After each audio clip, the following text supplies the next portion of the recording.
मोहम्मद जुनैद जैसे मासूम नाबालिग लड़कों को उनको मार मार कर, उनको अधमरा करके, उनको यूं ही डालकर जीप में पेट्रोल डालकर 200 किलोमीटर दूर जाकर दूसरे स्टेट के बॉर्डर पर जाकर उनको नहीं जलाया उन्होंने। मासूम इंसानों पर हाथ श्री कृष्ण जी ने नहीं उठाया, श्री रामचंद्र जी ने किसी निहत्थे पर वार नहीं किया। देख लो तारीख, बल्कि दुर्गम राक्षस का वध करने के लिए दुर्गे माता आई थी, दुर्गम राक्षस के वध के लिए आई थी। और जब अंधकासुर का खात्मा करना था तो दुर्गा माता ने काली का अवतार लिया था। मेरे भाइयों, इस धरती के ऊपर हो क्या रहा है? अपने अपने खुदाओं को खुश करने के लिए, अपने अपने नेताओं को खुश करने के लिए हम एक दूसरे के हाथ को काटते, एक दूसरे को मारते। इंसानों की कीमत भूल गए हम इस जमीन के ऊपर। अगर इस जमीन पर कोई इंसान नाराज होता है तो ये मत समझो कि इंसान नाराज होता है। कल कयामत में महाप्रलय में पूछा जाएगा कि तुम्हारी जुबान से, तुम्हारी हाथ से फला शख्स नाराज था, उसको तकलीफ पहुंचती थी, क्यों तकलीफ दी तुमने उनको? क्या जवाब दोगे इस देश के अंदर बसने वाले हमारे देशवासियों? हिंदू मुसलमान दोनों को पैगाम है, न गीता किसी के ऊपर जुल्म का आदेश देता है, न कुरान किसी को बुरा भला कहने का परमिशन देता है। अगर कोई मुसलमान करता है तो मुजरिम है, अगर कोई हिंदू भाई करता है तो गीता के मुताबिक वो भी मुजरिम है, क्योंकि गीता में साफ लफ्जों में कहा गया अहिंसा सत्यम करोदस्तयागा शांति शांति शांति रपैशुनम दया भुलेश्वलुलूप तवम हीर चापलाम। श्रीमद् भगवत गीता अहिंसा। ए लोगो, जुल्म मत करो, जुल्म मत करो, सत्यम, झूठ भी मत बोलो, सत्यम, झूठ मत बोलो। न माशरे में, न माँ बाप के सामने, न कारोबार करते हुए। कारोबार करते हुए भी झूठ बोलते हैं ना हमारे लोग, बहुत झूठ बोलते हैं, फोन पे झूठ बोलते हैं, कारोबार करते हुए झूठ बोलते हैं। नहीं, झूठ नहीं, सत्यम, सत्यम, सदा सत्य बोलो। पंडित दयानंद सरस्वती ने भी अपनी किताब में कही है, भविष्यति उपविशति जलम पिबति सत्यवती। सत्यार प्रकाश के मंत्र हैं ये। कितनी अच्छी बातें कही। और अल्लाह के नबी भी फरमाते, अल्लाह के नबी अलैहिस्सलातु वस्सलाम फरमाते हैं कि अगर तुम झूठ बोलते हो, बल्कि एक मक़ूला भी है, अगर झूठ बोलते हो तो झूठ की वजह से तुम तबाह हो जाओगे। इन्नस्सिद्क़ युंजी वल किज़्ब युहलिक। आपको झूठी बात आपको हलाक कर देगी, और सच्चाई, हमेशा सच्चाई के साथ रहेंगे, सच बोलेंगे तो आप परेशानी में कभी भी नहीं आ सकते। ये सच्चाई की ये ताकत है। मेरे भाइयों, कहाँ जा रहा है हमारा ये मुल्क? मुझे मजबूर होना पड़ा। मैं आते हुए मेरा कुछ और मन था बोलने का, लेकिन हमने सोचा कि ये मानवता और इंसानियत कहाँ चली गई है। श्री कृष्ण जी से अर्जुन ने पूछा, मानवता क्या है? कृष्ण जी ने अर्जुन से कहा, ए पार्थ, मानवता और धर्म दोनों के बारे में पूछा। उन्होंने कहा कि धर्म क्या है? धर्म, आजकल हम लोग धर्म क्या मानते? बस धर्म के मुताबिक जिंदगी तो गुजारते नहीं, सिर्फ कट्टरता है। तो श्री कृष्ण जी ने, अर्जुन ने कृष्ण जी से पूछा, तो श्री कृष्ण जी ने अर्जुन से कहा कि धर्म पता क्या है? धर्म अच्छे काम को बोलते हैं। दो अच्छा काम है, कोई एक कर लो, जो तुम्हारा दिल जिधर फैसला करे कि ये अच्छा काम है, वही तुम्हारा धर्म है, वही तुम्हारा सत्य मार्ग का दर्शन है। का एग्जाम्पल का मिसाल ये है कि तुम्हारा बाप मर रहा है, उसको पानी चाहिए एक घूंट, लेकिन सामने में तुम्हारी बहन है, उनकी इज्जत लूटी जा रही है। दोनों में से एक ही को तुम बचा सकते हो, किसको बचाओगे? बोलो। उन्होंने कहा कि दोनों इंपॉर्टेंट है हमारे लिए। कहा कि उस वक्त में दिल जो तुम्हारा फैसला करे जिसको बचाने का, वही तुम्हारा धर्म है, वही तुम्हारा कर्तव्य है। ह्यूमैनिटी क्या है? इंसानियत क्या है? इंसानियत पता क्या है? Mahatma Gandhi he was father of our nation, हमारे मुल्क के दादा हैं, हमारे मुल्क के महान लीडर हैं महात्मा गांधी। वो सफर कर रहे थे एक मर्तबा ट्रेन में या वैसी पैदल ही, तो गर्मी बहुत थी तो लेट गए एक जगह पे। तो उनके जो बॉडीगार्ड थे, उनका नाम शायद सुखदेव नाम कुछ करके था, तो वो उनको पंखा करने लगे। ऐसे पंखा करते करते खुद बॉडीगार्ड सो गए, उनका बॉडीगार्ड सो गया। तो गांधी जी की आंख जैसे खुली तो फौरन उठकर उन्होंने पंखा लिया और जो उनके बॉडीगार्ड सो रहे थे उनको पंखा झूलना शुरू कर दिया। जैसे बॉडीगार्ड की आंख खुली तो उनके तो होश उड़ गए, ऐसा कैसे हो सकता। कहा कि आप हमको पंखा झूल रहे हैं। कहा कि पता है सुखदेव, तुम मुझे झूल रहे थे, जितनी आराम, जितने सुकून और जितने चैन की मुझे जरूरत है, उतने सुकून, उतने चैन और उतने आराम की तुमको भी जरूरत है। बिकॉज यू आर मैनकाइंड, तुम भी इंसान, मैं और तुम दोनों इंसान हो ना। इसको मानवता बोलते हैं, इंसानियत बोलते हैं। एक दूसरे के दर्द में काम आना, एक दूसरे के परेशानी को बांट लेना। नहीं कि ये गायत्री मंत्र पढ़ने वाला है, या हनुमान चालीसा का भजन करने वाला है, या अजान पढ़ने वाला है, नहीं करेंगे, गलत बात। अगर गांव समाज में सनातन धर्मी मुसलमान दोनों मिलकर रहते हैं, कोई परेशानी अगर आ जाए बीच गांव में, हिंदू समुदाय में या मुस्लिम समुदाय में, कोई आलिम दीन नहीं कह सकता कि अगर हिंदू समुदाय में परेशानी हो तो मुसलमान को उसकी मदद के लिए नहीं जाना चाहिए, नहीं कह सकता। बल्कि अल्लाह के नबी फरमाते उनकी मदद करो, ताउन करो, उनके परेशानी में शरीक हो जाओ, उनके गम में शरीक हो जाओ, उनके साथ बैठो, उनके साथ बात करो, उनके साथ मामलात करो, गलत नहीं है।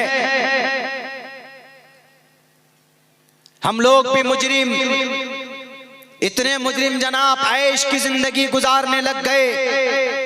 नहीं गया कोई। मोहम्मद जुनैद और मोहम्मद उमर को 4 साल पहले मारा गया, उसी बस्ती के अंदर उसकी मौत हुई, आज तक उसको इंसाफ नहीं मिला। आज तक कातिलों को बचाने के लिए माला पहनाया जाता है और जो बेचारे निहत्थे होते, लाचार होते, उनको मार दिया जाता है। एक इंसान की कीमत पूरी इंसानों की जान की कीमत के बिलमुकाबिल है। यही वजह है कि अल्लाह के नबी अलैहिस्सलातु वस्सलाम ने इतनी ताकत होने के बावजूद भी कोई ये तारीख नहीं पेश कर सकता कि मोहम्मद रसूलुल्लाह ने किसी के ऊपर जर्रा बराबर जुल्म ज़्यादती की हो। उठाओ तारीख, इन्नल मुलूक इज़ा दखलत क़रयतन अफ़सदूहा, जब कोई बादशाह किसी मुल्क में, किसी गांव में आता है, उस गांव को सबसे पहले तबाह बर्बाद करता है कि नहीं करता। बुख्त नसर की तारीख पढ़ो, हलाकू खान की तारीख पढ़ो, मुस्लिम इंपेरर की तारीख पढ़ो, हिंदू इंपेरर की तारीख पढ़ो, सबकी तारीख के अंदर निहत्थे लोगों की लाश पड़ी हुई मिलेगी। खुद हमारे मुल्क हिंदुस्तान की सन 2002 की गुजरात की तारीख पढ़ो, मासूम इंसानों की लाश नजर आएगी आपको। क्यों? अपनी दादागिरी और अपनी कुर्सियों को बाकी रखने के लिए ऐसा करते हैं लोग, ऐसा करते हैं राजनेता। ये पुराने जमाने से चला आ रहा है। बल्कि हलाकू खान के बारे में तो आता है, अगर उसको किसी छोटे से नहर में अगर पुल बनाना होता तो वह इस गांव के लोगों को कत्ल करता, उनके मुंडी को काट काट कर लाकर उस नहर के अंदर पुल बनाता था, उससे गुजरने की कोशिश करता था। इसको लोगों की मुंडियों से मिनारा बनाना, गुम्बद बनाने का बड़ा शौक था। ये इसका जुल्म था कि जब तक जुल्म ना करे, इंसानों का खून न देखे, तो इसको चैन नहीं सुकून नहीं मिलता था। इतना बड़ा जालिम बादशाह था। किसी ने पूछा कि आप क्यों इतने लोगों को कत्ल करते हो, मारते हो? उसने कहा कि ताकि लोग मुझसे डरें, ताकि लोग मुझे बादशाह माने। क्या ऐसा जरूरी है? गलत सोच थी उसकी, गलत कॉन्सेप्ट था उसका। अगर इस दुनिया के अंदर किसी ने बादशाहत की है, मोहम्मद रसूलुल्लाह की जिंदगी उठाकर देखिए। आप अलैहिस्सलाम ने यूं कहा जंग के मैदान में भी अपने सहाबा से भी, कई लोगों जंग के मैदान में हो, तुम्हारे सामने में अगर कोई बूढ़ा शख्स आ जाए तो उसके ऊपर हाथ मत उठाना। लेकिन दुनिया के अंदर ऐसा जो जहां लड़ाई होती है, बादशाह लोग आए, उन्होंने बूढ़ों को मारा, बच्चों को मारा, औरतों को मारा और गरीबों को मारा, सबको मारा, आर्मी को भी मारा, फौजों को भी मारा। फौजों को मारिए, आर्मी आ जाए सामने तो लड़िए, लेकिन बच्चों को, औरतों को, बूढ़ों को मारने की परमिशन नहीं है। या फिर कहीं पर कोई बागात है, उसको जलाने की परमिशन नहीं है। अल्लाह के नबी अलैहिस्सलातु वस्सलाम ने ऐसा किया। आप अलैहिस्सलाम ने कहा कि ऐ लोगों, जंग करते हो, अबू जहल मैं तुझसे जंग करूंगा, ठीक है, चूंकि तुम आए हो सामने लड़ने के लिए, मैं लड़ूंगा, मैं पीछे नहीं हटूंगा। लेकिन सुनो, हमारे यहाँ जो बच्चे हैं उनके ऊपर तुम हाथ नहीं उठाओ। मैं गारंटी देता हूँ तुम्हारे सफ में अगर कोई बच्चा है तो मेरी तलवार से किसी का खून नहीं, किसी की गर्दन नहीं कटेगी। तुम्हारे बीच में जो औरतें हैं, यहाँ तक के तवाइफ हैं, रंडियां हैं, प्रोस्टिट्यूट है, हम उनका भी सर तन से जुदा नहीं करेंगे, चूंकि लेडी है, औरत है। अगर बूढ़ा है हम उनको भी नहीं मारेंगे, तुम भी ना मारना। अल्लाह के नबी अलैहिस्सलाम ने अमल करके दिखाया। जंगे बद्र में 70 से ज्यादा कौन नास्तिक पकड़े गए। नास्तिक जो ईश्वर को नहीं मानते थे। मेरे हिंदू भाइयों, ईश्वर को न मानने वाले को नास्तिक कहा जाता है। नास्तिक पकड़े गए, उनमें अल्लाह के नबी के चचा भी थे।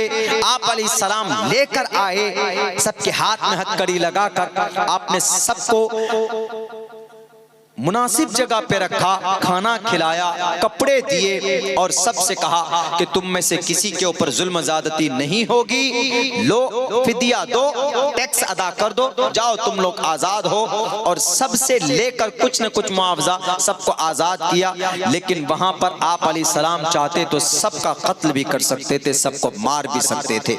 लेकिन मोहम्मद रसूलुल्लाह ने कहा कि ऐ लोगों, I am a last prophet, मैं आखिरी पैगंबर रसूल हूँ। मैं इस्लाम के नाम पर किसी की हत्या नहीं करूंगा। जैसे राजस्थान के उन नालायक, उन औबाश शराबियों ने, नाम मुझे नहीं मालूम उस कमबख्त का, वो न मुसलमान, न हिंदू, न सनातन धर्मी, न जैन, न सिख, सारे धर्म का के सम्मान को बालाए ताक रखकर, क्या हिंदू धर्म के अंदर किसी मासूम का कत्ल करना अलाउ है? कौन सी किताब में है? गीता तो मैंने पढ़ा है, कहीं पर भी नहीं है। हाँ, जालिमों का वर्णन है, जालिमों का वध है। अर्जुन को कहते हैं श्री कृष्ण जी, कुतस्तवा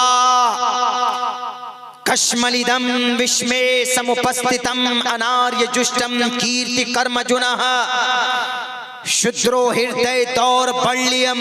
दिल को मजबूत करो अर्जुन, कमजोर मत बनो। किनके सामने? जालिम के सामने, निहत्थे के सामने नहीं, निहत्थे के सामने बिल्कुल नहीं, बल्कि उनके सामने तो कहा कि नरमी से बात करो, उनको करीब बुलाओ। मेरे भाइयों, किसी भी धर्म के अंदर किसी इंसान को मारने और काटने की परमिशन नहीं है। खामखा लोग आज की तारीख में इंसानों के जानों के दुश्मन बने बैठे। मेरे भाइयों, ऐसे वक्त में क्या करें हम लोग? हम नौजवानों से कहना चाहते, जितने भी नौजवान संगठन बना कर हम फलां चीज के रक्षक हैं, हम फलां चीज के रक्षक हैं, इतना बताओ तुम इंसानियत के रक्षक हो कि नहीं है? मानवता के रक्षक हो कि नहीं हो? इंसानों का भी रक्षक होना चाहिए, मानवता का भी रक्षक होना चाहिए, एक दूसरे से मोहब्बत होनी चाहिए। गरीब बच्चियां शादियों के लिए तड़प रही है, उनके लिए कोई प्लेटफॉर्म नहीं है। हम अपने मुस्लिम तमाम बड़ी तंजीमों से गुजारिश करते, जहां करोड़ों रुपए खर्च करके हम बड़ी बड़ी कॉन्फ्रेंस वजूद में लाते हैं, इन नालायक नाहंजार जितने भी क्रिमिनल हैं जो इंसानों की जानों की हत्या करते हैं, इन सब के खिलाफ कानूनी कार्रवाई करने में आपको आगे आना चाहिए। मोहम्मद जुनैद, मोहम्मद नासिर के घर जाइए, फरमिला और नेहा के घर जाइए, मुआवजा दीजिए, दिलवाइए, कानूनी लड़ाई लड़िए और ऐसा सिस्टम बनाइए। धार्मिक एतबार से सिस्टम बना हुआ है, धार्मिक एतबार से कोई भी धर्म किसी को कत्ल करने की न परमिशन देता है, न कुरान, न हदीस, न श्रीमद् भगवद गीता, न रामायण, न महाभारत, न पुराण, न ब्रह्म पुराण, न विष्णु पुराण, न शिव पुराण, न गुरु पुराण, किसी भी किताब में परमिशन नहीं है किसी की हत्या की, किसी मासूम इंसान की हत्या की। अल्लाह के नबी अलैहिस्सलाम मक्का से मदीना, मदीना से मक्का आए, सहाबा के हाथ में तलवार थी। सहाबा ने कहा कि अल्लाह के नबी इजाजत दीजिए, आज एक एक का इंतकाम लेंगे, इसलिए कि बहुत जुल्म किया है। अल्लाह के नबी इशारा कर दीजिए, आज इंतकाम है, अल-यौम यौमुम मलहमा, आज गोश्त का दिन है, यानी आज हमारी तलवार होगी। इन नास्तिकों की, इन ईश्वर के दुश्मनों की, इन खुदा के दुश्मनों का हम खात्मा करेंगे। दुनिया वालों, पता होना चाहिए आप अलैहिस्सलातु वस्सलाम ने यूं कहा कि साथ ये कभी नहीं हो सकता। अल्लाह तबारक व तआला ने मुझे जालिम बनाकर इस जमीन पर नहीं भेजा, अल्लाह तबारक व तआला ने मुझे रहमतुल लिल आलमीन बनाकर इस जमीन के ऊपर भेजा है। मेरे भाइयों, मेरे समाज के नौजवानों, आप सतर्क हो जाएं। आप किसी भी गैर कानूनी तरीके से किसी इंसान की हत्या मत कीजिए। आपको मरना है, आपको ईश्वर के पास जवाब देना है। गलत रास्ते को इख्तियार मत कीजिए, किसी बहन बेटी की इज्जत व आबरू को मत लूटिए। गलत तरीके से उनको पटाकर, उनके साथ शादी रचकर और उनको जनाब बेच दिया जाता है। अभी हमारे सीमांचल, अभी अररिया के अंदर 2-3 बस्ती की ये शिकायत आई कि 17 बच्चियां ऐसी है कि कश्मीर जा रही है, उनको निकाह के लालच देकर उनको कश्मीर बुलाया जा रहा। ये गैंग है, ये रैकेट है जो इंसानी बॉडी को बेचते हैं, फरोख्त करते हैं। ये गुर्बत की वजह से है। इंसानों को मारना बड़ा आसान है, जुनैद को मारना बड़ा आसान था और नासिर को मारना बड़ा आसान था, तुमने मार दिया। लेकिन इन गरीब बच्चों की शादियों के लिए तुम क्या कर रहे हो? अगर जवानी है तो समाज में जो बढ़ते हुए वारदात है, जड़ाई है, शराब के खिलाफ अभियान चलाओ। हमारे समाज में जो गरीबी है उसको दूर करने के लिए कोई सिस्टम लॉन्च करो। नहीं करेंगे जनाब, बस हाथ में कट्टा ले लेंगे, उल्टे सीधे नारे लगाएंगे, एक दूसरे के खिलाफ नफरत की बातें करेंगे। देखिए यहूदी कहां पहुंच गए। आज हम पटना में एक बड़े मौजूद हस्ती से हमारी मुलाकात हुई। उन्होंने कहा कि मौलाना, कौम के लिए कुछ सोचना है। मैं जो काम कर रहा हूं, मैं चाहता हूं कि हमारे पूरे बिहार के हर डिस्ट्रिक्ट में इसका ब्रांच हो। पटना कैपिटल ऑफ बिहार, बांग्ला, ये आपका झारखंड बिहार का बेटा है, झारखंड का बिहार ये बेटा है। तो उन्होंने ये कहा कि हम हर उसमें ब्रांच खोलना चाहते। हमने कहा कि दुनिया की सबसे रुस्वा और जलील कौम एक कौम है, उसका नाम जुडाइज्म है। तकरीबन 650 साल तक गुलामी की जिंदगी उन्होंने गुजारी, लेकिन इस वक्त दुनिया की सबसे मजबूत कौम अगर कोई कौम है तो वो जुडाइज्म है। सबसे मजबूत कौम, सबसे ताकतवर कौम। कैसे? जमीन के ऊपर उतरकर उन्होंने अपने बच्चों को पढ़ाया, अपने जनरेशन को, नए जनरेशन है उनको तालीम दी और वहां से वो लोग, उन्होंने ऐसा ग्रोथ किया, ऐसा ग्रोथ किया कि यहूदियों का बच्चा पेट से 5 क्लास पढ़कर निकलता है, कहां जाता है।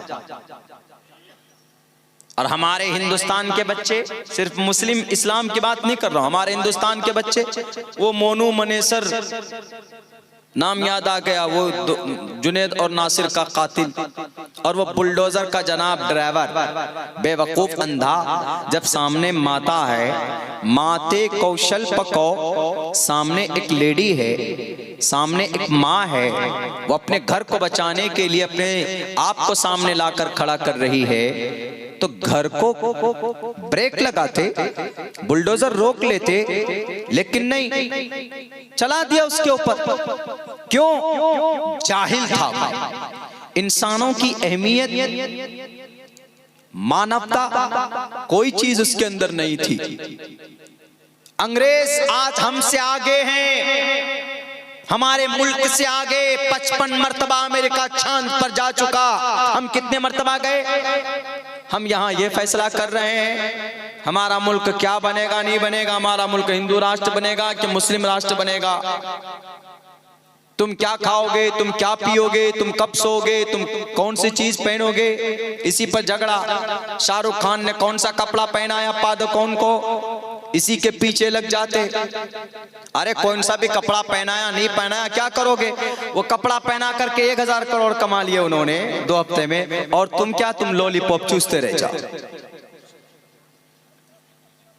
बेवकूफ इंसान, ऐसे लोग हैं। अपने लिए देखो क्या करना है, गोल सेट करो कि हमें फ्यूचर में क्या करना है। नहीं, 1-2 मर्तबा नेताजी के साथ क्या सेल्फी ले लिए, वाह, समझते हैं कि बस। गृह मंत्री के साथ क्या फोटो आ गया हमारा, हम ही गृह मंत्री बन गए। भले ही गृह मंत्री को यही पता ना हो कि गृह का माना क्या है। अनपढ़ गवार लोग कुर्सी इख्तियार पर बैठ जाते हैं। मेरे नौजवानों, हमारे देश के नौजवानों, देश के साथियों, the primary aim of education is to prepare. You can change the world, you can make the good environment in our society by education, by knowledge. Knowledge के जरिए से इबरत हासिल करना चाहिए हमें जुडाइज्म से, यहूदियों से। हमारे बच्चे शराब पीते हैं धड़ल्ले से, हमारे बच्चे कट्टा चलाते हैं धड़ल्ले से, हमारे बच्चे मर्डर करते हैं, कत्ल करते। झारखंड की सरजमीन पर जामताड़ा पर तो एपिसोड आ गया कई फोन के जरिए से जनाब स्मगलिंग, फोन के जरिए से हैकिंग का काम करते। नाजायज और हराम है किसी भी इंसान की पूंजी को बैंक से जनाब उसको निकालना गलत तरीके पर। यही जामताड़ा करीब में ही है, झारखंड का एक डिस्ट्रिक्ट है, सबसे बड़ा नाम वहां का पेश किया जाता है हैकिंग के अंदर। मेरे भाइयों, अच्छा काम करो, सच्चा काम करोगे, दुनिया के अंदर भी इज्जत से लोग नवाजेंगे। आज नहीं तो कल दुनिया आपकी सच्चाई, आपके इंटेलिजेंसी, आपकी अच्छाई को तस्लीम कर कर आपका नाम होगा। बुरे लोगों का नाम जब भी लिया जाता है तो लोग गालियां देते, जब भी रावण का नाम आता है तो जहन में राक्षस आता है, और जब भी अंधकासुर, विस्मासुर और ये दुर्गम, इन सब का नाम आता है तो राक्षस जहन में आता। राक्षस अबू जहल का नाम आता है तो अबू जहल, फिरौन का नाम आता है तो जालिम बादशाह, कारून का नाम आता है तो मुतकब्बिर, शद्दाद का नाम आता है तो जनाब जन्नत बनवाने वाला। बुरे नाम, लेकिन अच्छे नाम से अगर किसी का नाम, अगर गांधी जी का नाम आ जाए, अरे वो he was a father of Indian nation, India, वो इंडिया के नेशन फादर थे, हमारे मुल्क के, हमारे नेशन के वो फादर थे, अब्बा थे वो। और अगर डॉक्टर एपीजे अब्दुल कलाम का नाम आता है तो गर्व से कहते हैं कि मिसाइल मैन है। टीपू सुल्तान का नाम आता है तो गर्व से कहते हैं कि शेर हिंदुस्तान, शेर टीपू, शेर हिंदुस्तान टीपू सुल्तान है। हमारे भगत सिंह का नाम आता है तो शहीद हिंदुस्तान के नाम से याद करते हैं। जनाब उनके बरसी के ऊपर माला चढ़ाते हैं, बड़े बड़े नेता जाकर झुककर सलाम करते हैं। डॉक्टर अब्दुल हमीद, ये शहीद अब्दुल हमीद का नाम आता, अशफाकुल्लाह खान का नाम आता, तो इज्जत से नाम लेते। लेकिन तुम बताओ, तुम जो इंसानों को कत्ल कर रहे हो, मार रहे हो, निहत्थे, मासूम, लाचार, बेबस इंसानों को, तुम्हारा नाम जालिमों के लिस्ट में होगा। मरने के बाद जब जिंदा होगे तो रावण के चेलों में तुम्हारा नाम होगा, राक्षस के लिस्ट में तुम्हारा नाम होगा। हमारे हिंदुस्तान के मुसलमान भाइयों, हमारे हिंदुस्तान पाकिस्तानी भाइयों, किसी मासूम इंसानों की कत्ल मत कीजिए, उनको मत मारिए। अगर एक इंसान को आप मारते हो पूरी फैमिली मर जाती है। अब कौन 12 बच्चे की परवरिश करेगा? नेता तो जाएगा, भाषण देकर आ जाएगा। 15 लाख रुपए का सिर्फ अनाउंसमेंट हुआ, क्या पूरी जिंदगी 15 लाख रुपए से उन 12 बच्चों की जिंदगी सवर जाएगी? उनका एक गार्जियन चला गया है और उस जनाब परमिला की और नेहा की उनका घर उजड़ गया। आने वाली नस्ल तबाह हो जाएगी उनके घर के अंदर तुम्हारी एक गलती की वजह से। इसीलिए इस जमीन के ऊपर सबसे बड़ी कीमत अगर किसी की है, एक इंसान की जान की कीमत है, एक इंसान की इज्जत की कीमत है। एक इंसान चाहे बच्चा हो, चाहे बूढ़ा हो, चाहे जवान हो, इंसान की जान की कीमत से बढ़कर कोई जान नहीं है। इस जमीन के ऊपर किसी दूसरे मखलूक की कीमत नहीं हो सकती। न ऋग्वेद में, न यजुर्वेद में, न सामवेद में, न अथर्ववेद में, न रामायण में, न कुरान में, न बुखारी में, न अबू दाऊद में, न तिरमिजी में, न इब्ने माजा में, न किसी भी हदीस की किताब में, शरीयत की किताब में। हिंदू भाइयों, आपके शास्त्र के अंदर किसी भी इंसान को, लाचार बेबस इंसान को धर्म के नाम पर, जाति के नाम पर मार देना परमिशन नहीं है। अगर कोई इंसान जात के एतबार से छोटा है, नाम के एतबार से छोटा जरूर हो सकता है, लेकिन अगर उसका कर्म बड़ा है, अगर काम अच्छा करता है, तो उसको सीने से लगाइए, उसको इज्जत की निगाह से देखिए कि नहीं ये काम बड़ा करता है, हुनर है इसके अंदर, उसकी हुनर का सम्मान कीजिए। उनके अंदर जो क्वालिटी, उसका सम्मान कीजिएगा, तो वो इंसान भी आगे बढ़ेगा और समाज के अंदर एक अच्छा रिश्ता पैदा होगा, एक मोहब्बत की बात सामने आएगी। इसलिए कि ईश्वर ने इस जमीन पर किसी इंसान को नापाक या पाक पैदा नहीं किया है। शुद्रो ब्रह्मण तामिति ब्रह्मण चैति शुद्रताम क्षेत्रीय जाति वितरत्वम विघाद्विच्यम तथेच सएक एवात्रपति परजानाम कथम पुनर्जति कीर्त परभेदा। हमारे हिंदू भाइयों, कितना खूबसूरत मंत्र है। इसमें यह कहा गया कि कोई इंसान पाक नापाक पैदा नहीं होता, उसका कर्म पाक नापाक होता है। जैसे उस आदमी ने नासिर को, जुनेद को, उमर को, अखलाक को, पहलू को, कासिम को, इनको मारा, जिन जिन लोगों ने मारा वो नापाक काम है, उनका रिजेक्टेबल काम है। मेरे भाइयों, चूंकि वक्त भी काफी हो चुका है, 3 बजने को है, बस मैं आप लोगों से यही पैगाम देना चाहता हूं आप लोगों को आज के इस प्रोग्राम से कि अपने बीच में मोहब्बत पैदा कीजिए। मुसलमानों से कहूंगा कि अपने अखलाक को और बुलंद कीजिए, और हिंदू भाइयों से ये कहूंगा कि आप जब मरेंगे तो ईश्वर नहीं पूछेगा कि आप बजरंग दल के सदस्य थे कि नहीं थे, आप आरएसएस के मेंबर थे कि नहीं थे, आप वीएचपी की रहनुमाई करते थे कि नहीं करते थे। आपसे सीधे ईश्वर ये पूछेगा कि क्या अच्छा कार्य किया है, कुछ अच्छा करके लाए हो। ईश्वर पूछेगा। आपकी बॉडी, आपकी शरीर दुनिया के अंदर खत्म हो जाएगी, लेकिन आपका कर्म और आपका अमल ईश्वर के पास पहुंचता है। इसलिए कि साफ लफ्जों में कहा है, भगवान धर्मस्तस्य हयाते कुरूलमा शरीरेने शमम नासम सर्वमन्यद्धि गच्छति, कि शरीर इंसान की जमीन पर खत्म हो जाती है या जला देते हैं तो उसको गंगा में बहा देंगे, लेकिन गया क्या ईश्वर के पास? ईश्वर ने जो आपको बनाया तो ईश्वर के पास आपका पुण्य अपुण्य गया, आपका अच्छा अमल, आपका अकार्य कार्य, जायज अमल नाजायज अमल गया। उसी हिसाब से ईश्वर फिर फैसला करेगा कि तुम्हारे साथ क्या हश्र होना चाहिए। तो इस चीज की जरूरत है, हमें इन पर हमें अपने अच्छे काम पर ध्यान देना चाहिए, फोकस करना चाहिए, मुसलमानों को भी हिंदू भाइयों को भी। खामखा कुछ लोग कुछ शोषा छोड़ देते हैं और हम लोग मोबाइलों में देखकर पागल हो जाते हैं। हाँ यार, क्या एकदम जैन मुनि ने मौलाना अरशद मदनी को जवाब दिया, क्या एकदम मौलाना को एकदम स्टेज पर ही लताड़ दिया, ये वो। मौलाना ने एक भावना की बात कही थी। मौलाना ने ये बात कही कि जैसे हमारा अकीदा है अल्लाह के बारे में कि अल्लाह शक्तिमान है, अल्लाह हर जगह पर है, हमारा जैसा अकीदा है वैसा ही अकीदा आपका भी है। आप ओम को कहाँ मानते? ओम को आप वही मानते कि ओम हर जगह पर है। आकार मकार सकार विष्णु ब्रह्मा शिव, ईश्वर हर जगह पर है, उसको कोई देख नहीं सकता, हर जगह पर ईश्वर है, हर इंसान के अंदर ईश्वर है। ये अकीदा मुसलमानों का भी है। वनहनु अक़रबु इलैहि मिन हब्लिल वरीद। तो मौलाना का एक समझाने का पैटर्न था।